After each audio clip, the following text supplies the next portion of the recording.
মনে রাখবেন, সরকারের চাকরিজীবী হলেই যেমন গাড়ি বাড়ি সিকিউরিটি পাওয়া যায় না, মুমিন হইলেই আসমানি মদদ পাওয়া যায় না, কোয়ালিটি ফুল মুমিন হওয়া লাগে।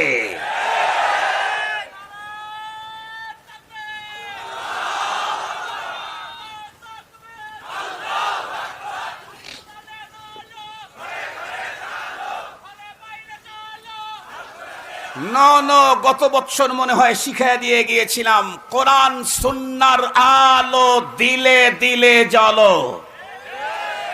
ঘরে আর বাইরে জ্বালাইলে ঝামেলা আছে, ঘরে আর বাইরে জ্বালাইলেন পরে হেলিকপ্টারে গিয়ে আকাম কুকাম হবে, বিমানে গিয়া অন্য দেশের বিমান বালারে জড়ায়া ধরে পরে সিঁড়ি ঘরে যাবে।